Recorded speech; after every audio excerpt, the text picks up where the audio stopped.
इस वीडियो में हम बात करेंगे थाइन की। कैफ़ीन को हमने लास्ट लेक्चर में डिस्कस किया था। कैफ़ीन और थाइन जो है ये दोनों सेम सब्सटेंस हैं। कैफ़ीन को फर्स्ट टाइम डिस्कवर किया था कॉफ़ी बीन्स में, जिसकी वजह से इसको नाम दिया गया था कैफ़ीन। उसके अलावा जो थाइन है ये कहाँ पर पाया जाता है? ये टी लीव्स यानी कि चाय के जो पत्ते हैं उसमें थाइन पाया जाता है, जिसकी वजह से हम कह रहे हैं कि टी कैफ़ीन जो है ये क्या कहलाता है? थाइन कहलाता है। In the same way guaranine is guarana काफ़ी कैफ़ीन। अब गराना कैफ़ीन जो है ये कहाँ से बनती है? ये गराना एक फ्लावरिंग प्लांट है, ठीक है। ये भी जो गराना बेसिकली फ्लावरिंग प्लांट है, उसके जो सीड हैं वो बिल्कुल कॉफ़ी के सीड की तरह के हैं, ठीक है। तो ये भी एक गराना भी जो है ये एक काफ़ी है, गराना काफ़ी। तो हमारे यहाँ तो इतना इसको यूज़ नहीं करते रेगुलरली, लेकिन अगर यूरोप में देखा जाए तो वहाँ पर इसे बहुत ज़्यादा यूज़ किया जाता है। अगर इसके अक्रंस की बात करते हैं तो इसकी जो अक्रंस है वो ये है कि ये टी लीव्स यानी कि चाय के जो पत्ते हैं उनमें मौजूद होता है। तो इसके अगर केमिकल फार्मूला की बात की जाए तो इसका केमिकल फार्मूला जो है वो बिल्कुल कैफ़ीन के फार्मूला के जैसा है, सेम फार्मूला है। ये इसका केमिकल फार्मूला है C8H10N4O2। अब डिफरेंस क्या है कैफ़ीन और थाइन में? कॉफ़ी और जो टी है इसमें कैफ़ीन होता है, लेकिन इनकी जो डोज़ है वो डिफरेंट होती है, ठीक है। यानी कि अगर हम इसके बॉडी में इफ़ेक्ट्स की बात करते हैं तो वो डिफरेंट है।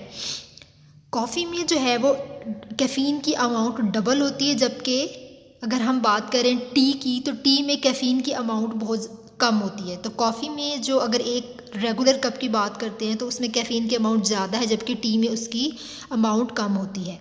जो कैफ़ीन है, जो हम कह रहे हैं कैफ़ीन जो कॉफ़ी में मौजूद होता है, ये सेंट्रल नर्वस सिस्टम को बहुत जल्दी स्टिमुलेट करता है और कॉफ़ी पीने से बहुत जल्दी इफ़ेक्ट होना शुरू हो जाता है। इसका इमीडिएट इफ़ेक्ट होता है और ये एक्साइट करता है हमारी हार्ट बीट जो है उसे हार्ट रेट है उसे जो है एक्सेलरेट करता है।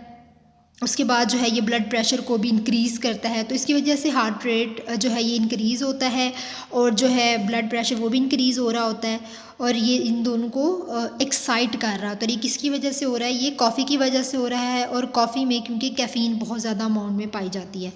अगर इफ़ेक्ट ऑफ थाइन की बात की जाए टी में तो ये भी सेंट्रल नर्वस सिस्टम को, कार्डियोवास्कुलर सिस्टम को इफ़ेक्ट करता है, ठीक है। और ये जो क्या करता है कि ये जो हम चाय पीते हैं इससे हमारा पूरा सिस्टम मेलोर हो जाता है, स्मूथ मेलोर हम कहते हैं, स्मूथ हो जाता है बिल्कुल। हम ऐसा होता है ना कि जब हमें थकावट हो रही होती है तो हम चाय पी लेते हैं तो हम बिल्कुल एक पुरसुकून महसूस करते हैं, रिलैक्स महसूस होता है हमें। तो ये किसकी वजह से होता है? ये कॉफ़ी की वजह से हो रहा होता है। इससे क्विक हम कहते हैं कि instead of a quick fix with coffee tea is the healthier and longer lasting fix. अगर हम कॉफ़ी की बजाय टी की बात करते हैं तो टी जो है वो हेल्दी होती है। उसके अलावा इस लॉन्ग लास्टिंग हम कहते हैं कि ये हमें बहुत देर तक जो है वो एक्टिव रखती है। Researchers showed T sharpens the mind. Researchers ने ये बताया है कि जो टी है ये हमारे माइंड को शार्प करती है, हमारी कंसंट्रेशन को इंक्रीज़ करती है, हमें रिलैक्स रखती है। उसके अलावा जो कॉफ़ी है इसका टेस्ट बिटर होता है, कड़वा होता है और एक्सट्रीमली एसिडिक होता है, जबकि थाइन का जो टेस्ट है वो लेस एसिडिक होता है और टी जो है वो कड़वी भी नहीं होती।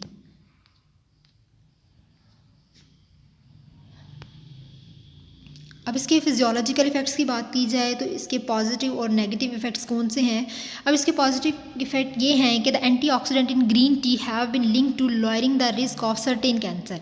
एंटीऑक्सीडेंट बेसिकली ये है कि ये एंटीऑक्सीडेंट उसको कहा जाता है कि जो इनहिबिट करते हैं ऑक्सीडेशन को। ऑक्सीडेशन क्या है कि ऑक्सीडेशन वो केमिकल रिएक्शन होते हैं जो कि फ्री रेडिकल को प्रोड्यूस करते हैं, ठीक है। ऑक्सीडेशन हम उस केमिकल रिएक्शन को कहते हैं जो कि फ्री रेडिकल्स प्रोड्यूस करते हैं। और फ्री रेडिकल्स क्या है? फ्री रेडिकल्स जो है ये अनपेयर्ड इलेक्ट्रॉन्स होते हैं, ठीक है। तो ये एंटीऑक्सीडेंट उनको इनहिबिट करता है। तो ये जो एंटीऑक्सीडेंट ग्रीन टी में होते हैं ये क्या करते हैं? ये कैंसर को लो करते हैं, ब्रेस्ट ओवरियन पेनक्रियाटिक कैंसर को जो है इसके रिस्क को कम करते हैं, heart disease, stress relief, fat reduction और वेट लॉस का भी सबब बनता है। अक्सर लोग कहते हैं कि जिनको मोटापा होता है वो ग्रीन टी पीते हैं तो उनका जो वेट है वो कम हो जाता है। कुछ लोगों को नहीं भी सूट करता, लेकिन कुछ लोगों को इससे बहुत ज़्यादा फ़र्क पड़ता है। अगर हम बात करते हैं ब्लैक टी की तो कुछ ब्लैक टी ड्रिंकर्स भी होते हैं तो उसमें भी देखा गया है कि उनमें हार्ट डिजीज़ जो हैं वो बहुत कम है। ठीक है, यहाँ पे ये टी है। ठीक है, T is also high in antioxidant. T जो है वो हाई एंटीऑक्सीडेंट है, जिसमें प्रोटेक्टिव एबिलिटीज़ होती हैं टुवार्ड्स फ्री रेडिकल्स, यानी कि ये फ्री रेडिकल से प्रोटेक्ट करता है, इतनी इसमें एबिलिटी है। तो ये इसके पॉजिटिव इफ़ेक्ट्स हैं। अगर बात की जाए ग्रीन टी की, तो green tea also show beneficial effects. अब हम बात करते हैं ग्रीन टी के पॉजिटिव इफ़ेक्ट्स की, कि ग्रीन टी जो है ये भी बेनिफिशियल इफ़ेक्ट को शो करती है कि ये इसकी वजह से जो ब्लड कोलेस्ट्रोल है वो लो होता है, हाई ब्लड प्रेशर जो है ये भी कंट्रोल में रहता है, ब्लड शुगर भी लो रहती है, उसके अलावा ये एज को भी सप्रेस करता है, और ये हमारी जो स्किन डिजीज़ होती हैं उससे भी हमें बचाता है, और ये कैविटीज़ और जितने भी वायरसेस होते हैं उनसे ये फाइट करता है।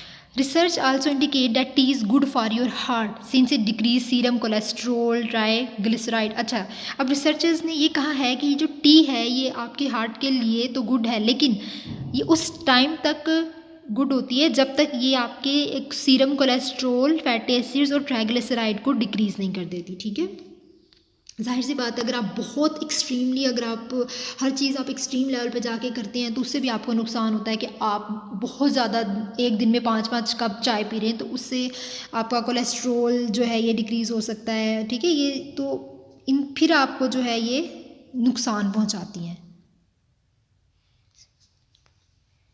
अब इसके नेगेटिव इफ़ेक्ट्स की अगर बात करते हैं तो इसके साइड इफ़ेक्ट्स भी हैं कुछ। जाहिर सी बात है, अगर पॉजिटिव इफ़ेक्ट्स हैं तो साइड इफ़ेक्ट्स की भी बात करेंगे हम। तो इसके साइड इफ़ेक्ट ये हैं कि अगर आप बहुत ज़्यादा ब्लैक टी को इस्तेमाल करते हैं, ब्लैक टी इस्तेमाल कर रहे हैं, तो उससे आपको ये होता है कि डिफ़िकल्टी होती है आपको सोने में। हाँ, अक्सर ऐसा होता है कि जब आप चाय पीते हो तो आपको इतनी जल्दी नींद नहीं आती। ठीक है, आपको हेडेक होता है, नर्वसनेस होती है बहुत ज़्यादा। अगर आप चाय पी रहे हो, आप एक दिन में 6 कप चाय पी रहे, तो तब आपके साथ ये कंडीशन हो सकती है।